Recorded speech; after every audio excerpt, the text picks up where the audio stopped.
مسلمان اعصابی طور پر، ذہنی طور پر، نفسیاتی طور پر ایک طاقتور قوم ہے۔ مسلمان وہ قوم ہے جو مرعوب نہیں ہوتی، یہ روب دکھاتی ہے، روب۔ ہم وہ لوگ ہیں کہ جن کے اکابرین سوئے بھی ہوتے تھے نا، سوئے ہوتے تھے حضرت عمر، لیکن ان کو سوئے ہوئے دیکھ کر بھی لوگ کانپا کرتے تھے، اس لیے کہ شیر تو شیر ہی ہوتا ہے نا، وہ سویا ہو تو پھر بھی شیر ہی۔ تو میں کچھ عرصے سے اس کمی کو بڑی شدت سے محسوس کرتا ہوں کہ لوگ، یعنی کوئی شخص بھی ملتا ہے تو وہ اس لہجے میں بات کرتا ہے کہ اسے مظلوم مان لیا جائے، قابل رحم مان لیا جائے، اس کی مدد کی جائے، اس پر توجہ کی جائے۔ یہ مسلمان کی شان نہیں۔ آپ سورہ بقرہ پڑھیں گے تو قرآن مجید اصحاب صفہ کی شان بیان کرتا ہے کہ انہیں بڑی حاجت ہے، بڑے ضرورت مند ہیں۔ وہ لوگ تھے جو کئی دنوں تک روٹی نہیں کھاتے تھے، لیکن رب فرماتا ہے کہ میرے محبوب کے مدرسے کے ان طالب علموں کو جو دیکھے گا اسے محسوس ہوگا کہ یہ تو بڑے امیر لوگ ہیں۔ کیوں محسوس ہوگا؟ لا یسألون الناس الحافا، یہ لوگوں سے لپٹ کر سوال نہیں کرتے، کشکول طلب نہیں دراز کرتے، یہ اپنے پردے کو قائم رکھتے ہیں۔ خودداری، عزت نفس، وقار، خودی ہمارے ہاں تیزی سے ان چیزوں کا آج جو ہے وہ یوں محسوس ہوتا جیسے قحط ہو گیا ہے۔ اللہ ماشاءاللہ، آپ کے زخم دکھانے سے کوئی بھی آپ کا زخم نہیں بھرے گا، بلکہ میں نے تو یہ دیکھا ہے اپنی زندگی میں کہ اچھا بھلے تعلقات چل رہے ہوتے ہیں، آپ کو ذرا ضرورت پڑ جائے تو سامنے والا آنکھیں پھیر لیتا ہے، اسی وقت اس کا ماحول اور اس کے حالات خراب ہو جاتے ہیں۔ اس لیے اپنا سارا بھروسہ، اپنی ساری توجہ، اپنی سوچوں کا مکمل مدار صرف اللہ رسول کی ذات کو بنائیں، اور اس انداز میں بنائیں کہ کون دیتا ہے دینے کو تو چاہیے، دینے والا ہے سچا ہمارا نبی۔ اور یہ ذہن بنائیں زندگی میں کہ رب رسول کی بارگاہ سے 2 قطرے بھی مل گئے تو دنیا بھی بن جائے گی، آخرت بھی بن جائے گی۔ اس لیے ادھر ادھر دیکھنا تھوڑا کم کریں۔ اور بالخصوص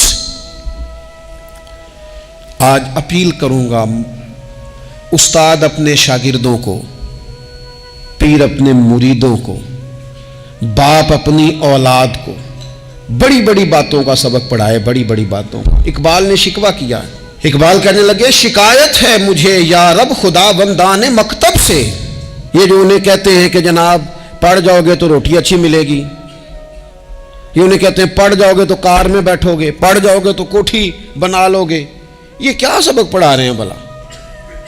ان کو تو تم بڑے باتیں بتاؤ، انہیں کہو پڑھو گے تو دنیا میں حضور کے دین کا انقلاب برپا کرو گے، تم ان کہو کہ تم پڑھو گے تو تم ایک پورا ملک چلاؤ گے، تم انقلاب برپا کرو گے، اٹھ باندھ کمر کیوں ڈرتا ہے، پھر دیکھ خدا کیا کرتا ہے۔ اقبال کہنے لگے یہ تم کیا سبق پڑھا رہے ہو کہ روٹی صحیح مل جائے گی، چندہ اکٹھا کرنے کا طریقہ آ جائے گا؟ کہنے لگے شکایت ہے مجھے یا رب خدا بندان مکتب سے، سبق شاہی ہے اور بچوں کو دے رہے ہیں خاک بازی کا۔ اڑنے والی تعلیم تھی اور یہ انہیں رینگنے کا سبق پڑھا رہے ہیں۔ تگڑی باتیں بچوں کو سکھاؤ، تگڑی۔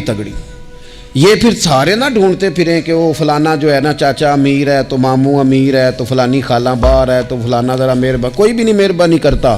مہربانی جب بھی کرتا ہے یا خدا کرتا ہے یا مدینے والے محمد مصطفیٰ کرتے ہیں۔ اپنی توجہات کبھی بچوں کو دیکھیں، حضرت لقمان اپنے بیٹے کو کیا کہتے ہیں یا بنی اقم الصلاۃ وامر بالمعروف وانہی عن المنکر۔ حضرت لقمان اپنے بیٹے کو سمجھاتے ہیں، کہتے ہیں اے بیٹا نماز قائم کرنا، لوگوں کو بھلائی کا حکم دینا، برائی سے منع کرنا، وَاصْبِرْ عَلَىٰ مَا أَصَابَكَ، اور جب مصیبت پہنچے تو صبر کرنا، ادھر ادھر رونا دھونا نہ کرنا، نماز پڑھنا، بھلائی کا حکم دینا، برائی سے منع کرنا، اور اگر کوئی مصیبت پہنچے تو اس پر صبر کرنا۔ کتنے کام ہو گئے؟ 4۔ ایک نماز پڑھنی ہے، ایک بھلائی کا حکم دینا ہے لوگوں کو، ایک برائی سے، اور اگر کوئی مشکل آئے تو کیا کرنا ہے؟ ان ذالک من عزم الامور، فرمایا بیٹا یہ بڑی ہمت والے کام ہیں، ہمت والے کام کرنا، ہمت والے، طاقتیں اپنی قائم رکھنا، کمزور نہ پڑنا، لوگ تمہارے آنسو نہ دیکھیں، کوئی تمہیں تڑپتا نہ دیکھے، چھوٹا چھوٹا زخم لے کر لوگ سگنل پہ کھڑے، چھوٹی چھوٹی مجبوریاں لے کر لوگ مانگنے کے لیے دروازوں پر کھڑے ہیں۔ امت مسلمہ کا یہ مزاج نہیں، یہ وقار نہیں، یہ انداز نہیں، ہم تو بانٹنے والے لوگ ہیں۔ چلیں مشکل آ جاتی ہے، زندگی میں ضروریات پڑ جاتی ہیں، قرضہ صحابہ بھی لے لیا کرتے تھے، لیکن یہ جو لہجے آج ہم نے اختیار کر لیے، کمزور ہو جانا، کچا پڑ جانا، غریبی کا رونا رونا، یہ انداز اہل ایمان کا، بچوں کو طاقتور ہونا چاہیے۔ میرے نبی کریم صلی اللہ تعالیٰ علیہ وآلہ وسلم نے نا ارشاد فرمایا، ایسا نہیں ہے کہ کوئی بندہ کمزور ہے تو وہ ناپسندیدہ ہے، یہ نہیں فرمایا کہ جو بزدل ہے تو وہ بڑا کوئی کٹا ہوا آدمی ہے، لیکن حضور فرماتے ہیں، صحیح مسلم میں حدیث موجود ہے، حضور فرمانے لگے طاقتور مسلمان نا اللہ کی نظر میں بزدل مسلمان سے زیادہ پیارا ہے۔ طاقتور ہے نا، اس کی شان زیادہ ہے، یہ جو با ہمت ہے، با حوصلہ ہے، جس کے اعصاب مضبوط ہیں، یہ رب کریم کی بارگاہ میں باوقار ہے، اللہ کے حضور اس کی قدر ہے۔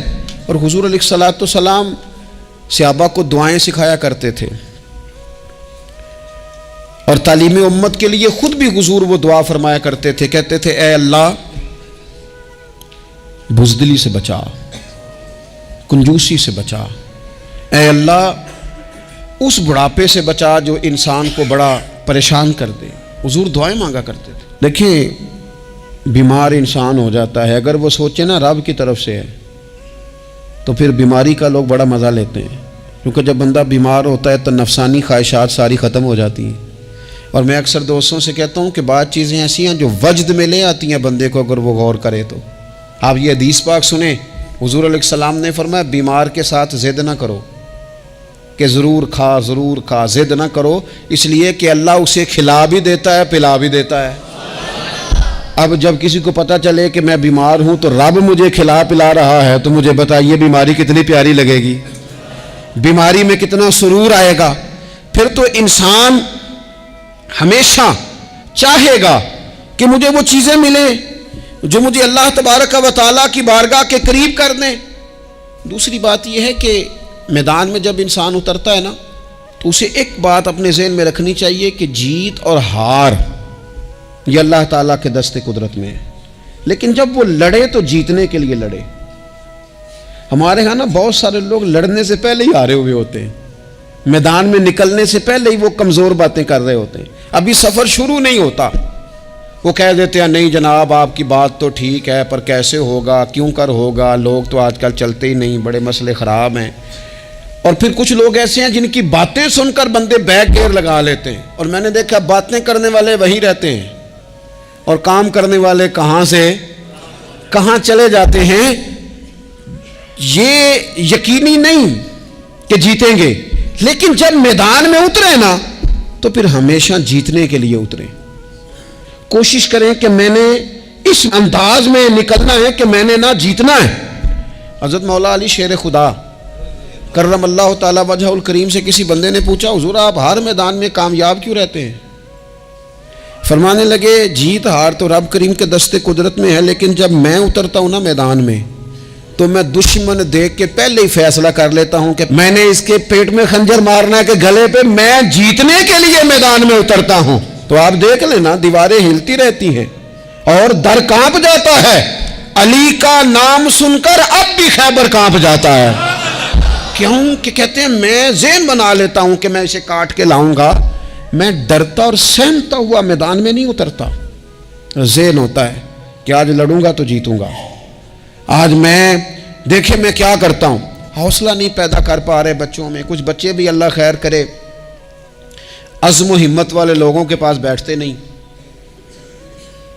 اور دوسرا ہم اپنے بچوں کا کسی کو آئیڈیل بھی نہیں بننے دیتے۔